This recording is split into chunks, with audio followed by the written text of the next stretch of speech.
अस्सलाम वालेकुम दोस्तों, मैं ਤੁਹਾਡਾ ਭਰਾ ਮੀਆਂ ਮੁਹੰਮਦ ਅਫਜ਼ਲ ਬੱਟੂ ਤੇ ਤੁਸੀਂ ਵੇਖਦੇ ਪਏ ਹੋ ਡਿਜੀਟਲ ਕਿਸਾਨ ਪਾਕਿਸਤਾਨ। ਕਿਸਾਨ ਵੀਰ ਭਰਾਓ, ਇੱਥੇ ਜਨਾਬ ਮਕਈ ਦਾ ਸੈਲਜ ਬਣਦਾ ਪਿਆ ਹੈ ਤੇ ਸੈਲਜ ਦਾ ਸੀਜ਼ਨ ਵੀ ਸ਼ੁਰੂ ਹੋ ਗਿਆ ਹੈ ਤੇ ਸਾਡੇ ਨਾਲ ਜਨਾਬ ਵੱਡੀ ਮਸ਼ੀਨ ਤੇ ਨਾਲ ਟਰਾਲੀਆਂ ਮੁਕੰਮਲ ਸੈਟਅਪ ਹੈ ਤੇ ਮਾਲਕ ਮੌਜੂਦ ਹੈਗੇ ਨੇ। ਉਹਨਾਂ ਕੋਲ ਮਾਲੂਮਾਤ ਲੈਣੇ ਹੈ, ਨਾਲ ਹੀ ਉਹਨਾਂ ਕੋਲ ਮੋਬਾਈਲ ਨੰਬਰ ਲੈਣੇ ਹੈ ਤਾਂ ਕਿ ਜਿਨ੍ਹਾਂ ਦੋਸਤਾਂ ਨੇ ਮਕਈ ਲਾਈ ਹੋਈ ਹੈ ਤੇ ਸੈਲਜ ਬਣਵਾਉਣਾ ਚਾਹੁੰਦੇ ਨੇ ਉਹ ਇਸ ਨੰਬਰ ਤੇ ਰਾਬਤਾ ਕਰ ਸਕਦੇ ਨੇ। ਤੇ ਆਓ ਚਲਿਏ ਮਜ਼ੀਦ ਮਾਲੂਮਾਤ ਲਈਏ ਤੇ ਗੱਲ ਕਰੀਏ। ਜੀ अस्सलाम वालेकुम। वालेकुम अस्सलाम भाई की हाल चाल है? तबीयत ठीक है? अल्हम्दुलिल्लाह जी। सर जी माशाल्लाह, वेलकम। ਤੁਸੀਂ ਸਾਡੇ ਇਲਾਕੇ 'ਚ ਆਏ ਹੋ ਤੇ ਸੈਲਜ ਬਣਾਉਂਦੇ ਫਿਰਦੇ ਜੇ, ਕਿਸਾਨ ਵੀਰ ਭਰਾਵਾਂ ਦੀ ਖਿਦਮਤ ਕਰਦੇ ਫਿਰਦੇ ਜੇ, ਕਿਉਂਕਿ ਇਹ ਮਸ਼ੀਨਾਂ ਨਾਯਾਬ ਹੈਗੀਆਂ ਨੇ, ਸਾਡੇ ਇਲਾਕੇ 'ਚ ਤਾਂ ਕੋਈ ਨਹੀਂ ਹੈਗੀਆਂ। ਇਹ ਮੈਨੂੰ ਦੱਸੋ ਵੀ ਇੱਕ ਦਿਨ 'ਚ ਕਿੰਨੇ ਏਕੜ ਮਸ਼ੀਨ ਤੁਹਾਡੀ ਸੈਲਜ ਬਣਾਉਂਦੀ ਹੈ, ਕੀ ਰੇਟ ਸ਼ੇਟ ਚੱਲਦਾ ਪਿਆ ਹੈ, ਕਿਸ ਜਗ੍ਹਾ ਤੇ ਤੁਸੀਂ ਜਾਂਦੇ ਜੇ? 2 ਕਿੱਲਿਆਂ ਤੇ ਜਾਂਦੇ ਜੇ, 10 ਤੇ ਜਾਂਦੇ ਨੇ, 50 ਤੇ ਜਾਂਦੇ ਨੇ? ਇਹਦੇ ਬਾਰੇ ਦੱਸੋ ਜ਼ਰਾ। ਇਹ ਭਾਈਜਾਨ ਅਸੀਂ ਜਿਹੜਾ ਨਾ ਸੈਲਜ ਬਣਾਉਣ ਵਾਸਤੇ ਅਸੀਂ ਅੱਜ ਜਵੇਦ ਸਾਹਿਬ ਦਾ ਤਾਂ ਸੈਲਜ ਤਕਰੀਬਨ ਕੋਈ 5 ਸਾਲ ਤੋਂ ਆ ਕੇ ਬਣਾ ਰਹੇ ਹਾਂ ਤੇ ਦੂਸਰਾ ਸੈਲਜ ਬਣਾਉਣ ਵਾਸਤੇ ਜਿਹੜਾ ਅਸੀਂ ਰੈਂਟ ਲੈ ਰਹੇ ਉਹ ਅਗਰ ਕੋਈ 15 ਤੋਂ 20 ਏਕੜ ਹੈ ਤਾਂ ਉਹਨਾਂ ਦਾ ਰੈਂਟ ਅਲੱਗਾ ਹੈ, ਅਗਰ ਕੋਈ 5 ਏਕੜ 10 ਏਕੜ ਹੈ ਤਾਂ ਉਹਦਾ ਰੈਂਟ ਅਲੱਗਾ ਤੋਂ ਹੈ।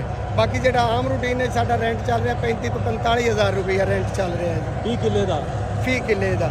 ਉਹਦੇ ਵਿੱਚ ਇਹ ਹੈ ਵੀ ਸਫ਼ਰ ਦਾ ਪਲਾਟ ਕਿਸ ਤਰ੍ਹਾਂ ਦੇਣ ਜਾਂ ਕਿਵੇਂ ਦੀ ਅੱਗੇ ਜਿਹੜਾ ਇਹਨਾਂ ਜਾ ਕੇ ਸਫ਼ਰ ਹੈ, ਕੱਚਾ ਹੈ ਪੱਕਾ ਹੈ, ਉਹ ਕਿੰਜਦਾ ਹੈ। ਅੱਛਾ ਸਰ, ਕਿੰਨੇ ਦਿਨ ਹੋ ਗਏ, ਕਿਹੜੀ ਤਰੀਕ ਤੋਂ ਤੁਸੀਂ ਸ਼ੁਰੂ ਹੋਏ ਜੀ? ਅਸੀਂ ਸਰ ਜੀ ਕੱਲ 12 ਤਰੀਕ ਤੋਂ ਸ਼ੁਰੂ ਹੋਏ। 12 ਮਈ ਤੋਂ? 12 ਮਈ ਤੋਂ 12 ਮਈ 5ਵਾਂ ਮਹੀਨਾ 2026 ਤੋਂ। ਅੱਛਾ, ਇਹ ਮੈਨੂੰ ਦੱਸੋ ਵੀ ਮਕਈ ਦੀ ਕਿਹੜੀ ਪੋਜੀਸ਼ਨ ਵਿੱਚ ਆਪਾਂ ਨੂੰ ਸੈਲਜ ਜਿਹੜਾ ਚੰਗਾ ਬਣਦਾ, ਜਿਹੜਾ ਦੇਰ ਪਾ ਚੱਲਦਾ ਹੈ ਤੇ ਜਿਹਦੇ ਵਿੱਚ ਮਿਨਰਲ ਚੰਗੇ ਹੁੰਦੇ ਨੇ ਤੇ ਦੁੱਧ ਜ਼ਿਆਦਾ ਦਿੰਦੀਆਂ ਨੇ ਗਾਵਾਂ ਮੱਝਾਂ?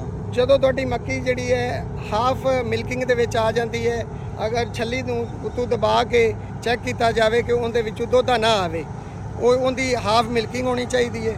ਉਸ ਤੋਂ ਬਾਅਦ ਜਦੋਂ ਤੁਹਾਡੀ ਮੱਕੀ ਜਿਹੜੀ ਹੈ ਥੱਲੋਂ ਡਰਾਈ ਮੈਟਰ ਵਾਸਤੇ ਕੋਈ 3-4 ਪੱਤੇ ਖੁਸ਼ਕ ਹੋ ਗਏ, ਉਦੋਂ ਤੁਹਾਨੂੰ ਇਹਦਾ ਜਿਹੜਾ ਨਾ ਸੈਲਜ ਬਣਾਉਣਾ ਚਾਹੀਦਾ ਹੈ ਔਰ ਉਹ ਇਹਦੀ ਬਿਹਤਰ ਕੁਆਲਿਟੀ ਹੈ। ਅੱਛਾ ਸਰ, ਕਿੰਨੀ ਦੇਰ ਮਹਿਫੂਜ਼ ਰਿਹਾ ਜਾ ਸਕਦਾ ਹੈ ਜਾਂ ਰੱਖਿਆ ਜਾ ਸਕਦਾ ਸੈਲਜ ਨੂੰ ਜਿਹੜਾ ਤੁਸੀਂ ਬਣਾਉਂਦੇ ਫਿਰਦੇ ਹੋ?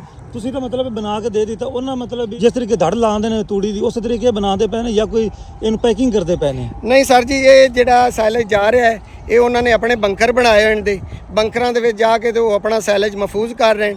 ਉਹਨਾਂ ਦੀ ਬਾਕਾਇਦਾ ਤੋਂ ਜਿਹੜੀ ਹੈ ਨਾ ਕੰਪੈਕਸ਼ਨ ਹੋ ਰਹੀ ਹੈ, ਉਹਨੂੰ ਲਿਤਾੜ ਕੇ ਕਰਕੇ ਉਸ ਤੋਂ ਬਾਅਦ ਉਹਦੇ ਤੇ ਜਿਹੜਾ ਨਾ ਛਾਪਰ ਪਾਣਗੇ, ਛਾਪਰ ਤੋਂ ਬਾਅਦ ਉਹ ਉਹਦੇ ਤੇ ਲਿਪਾਈ ਕਰ ਦੇਣਗੇ। ਜਿੰਨੀ ਅੱਛੀ ਲਿਪਾਈ, ਜਿੰਨੀ ਅੱਛਾ ਛਾਪਰ ਪਾਇਆ ਜਾਵੇਗਾ, ਉਹਨਾਂ ਇਹ ਦੇਰ ਪਾ ਤੇ ਅੱਛੀ ਕੁਆਲਿਟੀ ਦੇ ਵਿੱਚ ਨਿਕਲੇਗਾ। ਇਹਨੂੰ ਤੁਸੀਂ 2 ਸਾਲ ਤੱਕਣ ਵੀ ਅੱਛੀ ਪੈਕਿੰਗ ਦੇ ਵਿੱਚ ਹੈ, ਅਗਰ ਕੋਈ ਸੁਰਾਖ ਨਹੀਂ ਹੈ, ਕਿਸੇ ਕਿਸਮ ਦਾ ਪਾਣੀ ਨਹੀਂ ਪਿਆ ਤੇ ਇਹ ਤੁਹਾਡਾ 2 ਸਾਲ ਤੱਕਣ ਵੀ ਚੱਲ ਸਕਦਾ।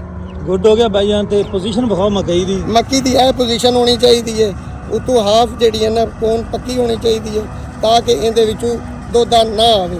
ਅਗਰ ਇਹਦੇ ਵਿੱਚੋਂ ਦੁੱਧ ਆਇਆ ਤੇ ਉਹ ਤੁਹਾਡਾ ਜਿਹੜਾ ਹੈ ਨਾ ਵੇਸਟ ਹੋ ਜਾਣਾ, ਪਾਣੀ ਬਣ ਜਾਣਾ। ਉਹ ਬੈਂਕਰ ਦੇ ਵਿੱਚ ਵੀ ਜਾ ਕੇ ਜਦੋਂ ਰੱਖੋਗੇ ਤੁਸੀਂ, ਉੱਥੇ ਵੀ ਹਰ ਪਾਸੇ ਪਾਣੀ ਹੋ ਜਾਣਾ। ਅੱਛਾ ਸਰ, ਇਹ ਮੈਨੂੰ ਦੱਸੋ ਵੀ ਪੰਜਾਬ ਦੇ ਵਿੱਚ ਕਿਹੜੇ ਜ਼ਿਲ੍ਹਿਆਂ ਤੱਕ ਤੁਸੀਂ ਸਰਵਿਸ ਫਰਾਹਮ ਕਰ ਸਕਦੇ ਹੋ, ਉਹ ਜ਼ਰਾ ਦੱਸ ਦਿਓ।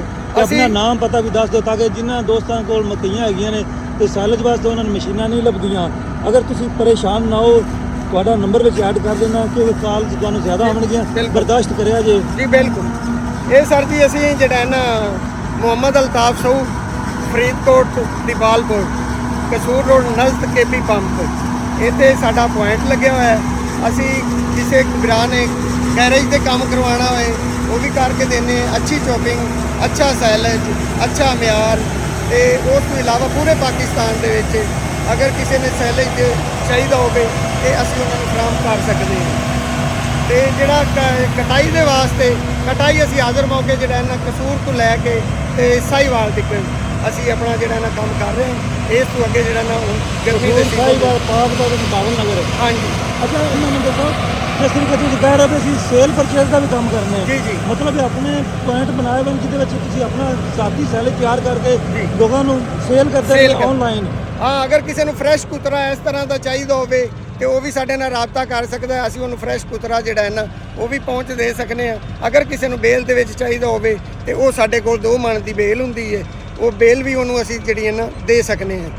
ਅਲਤਾਫ ਭਾਈ, ਇਹ ਮੈਨੂੰ ਦੱਸੋ ਵੀ 2 ਮਣ ਦੀ ਬੇਲ ਜਾਂ 5 ਮਣ ਦੀ ਬੇਲ, ਇਹਦੇ ਵਿੱਚ ਮਤਲਬ ਕੋਈ ਫਰਕ ਰੇਟ ਦਾ ਹੈ ਜਾਂ ਜਿਸ ਤਰੀਕੇ ਫਰੈਸ਼ ਤੁਸੀਂ ਕਹਿ ਰਹੇ ਹੋ ਵੀ ਇਹ ਫਰੈਸ਼ ਅਸੀਂ ਦੇ ਸਕਨੇ ਆ ਜਾਂ ਕੋਈ 10-20 ਦਿਨ ਪੁਰਾਣਾ ਦੇ ਸਕਨੇ, ਉਹਦਾ ਕੀ ਰੇਟ ਦਾ ਫਰਕ ਪੈਂਦਾ? ਉਹਦਾ ਰੇਟ ਦਾ ਉਹਦਾ ਵਜ੍ਹਾ ਕੀ ਹੁੰਦੀ ਹੈ? ਉਹਦਾ ਸਰ ਜੀ ਰੇਟ ਦਾ ਹੈ, ਫਰੈਸ਼ ਕੱਟ ਕੇ ਲੈ ਜਾਣਾ ਇਹਦਾ weight ਵੀ ਪੂਰਾ ਹੈ, ਇਹਦਾ ਸਾਰਾ ਕੁਝ ਪੂਰਾ ਹੈ। ਅਗਰ ਜਿਹੜੀ 2 ਮਣ ਦੀ ਬੇਲ ਹੈ ਉਹਦੇ ਤੇ ਕਾਸਟ ਜ਼ਿਆਦਾ ਆਉਂਦੀ ਹੈ, ਉਹਦਾ ਸੈਲਜ ਜਿਹੜਾ ਹੈ ਕੋਈ 50 ਪੈਸੇ ਰੁਪਈਆ ਜ਼ਿਆਦਾ ਹੁੰਦਾ ਹੈ। ਔਰ ਜਿਹੜੀ 10 ਮਣ ਦੀ ਬੇਲ ਹੈ ਉਹਦਾ ਜਿਹੜਾ ਰੇਟ ਕੋਈ ਰੁਪਈਆ ਘੱਟ ਹੁੰਦਾ ਹੈ। ਇਸ ਤੋਂ ਅੱਗੇ ਜਿਹੜੀ ਟਨ ਵਾਲੀ ਬੇਲ ਚਲੀ ਜਾਂਦੀ ਹੈ ਉਹਦਾ ਉਸ ਤੋਂ ਵੀ ਮਜ਼ੀਦ ਕੋਈ 2 ਰੁਪਈਏ 3 ਰੇਟ ਘੱਟ ਹੁੰਦਾ ਹੈ। ਅਲਤਾਫ ਭਾਈ ਤੇ ਅਸੀਂ ਜਿਹੜਾ ਹਾਜ਼ਰ ਮੌਕੇ ਬਣਾ ਰਹੇ ਹਾਂ ਸਾਡੇ ਕੋਲ 2 ਮਣ ਵਾਲੀ ਬੇਲ 2 ਮਣ ਵਾਲੀ।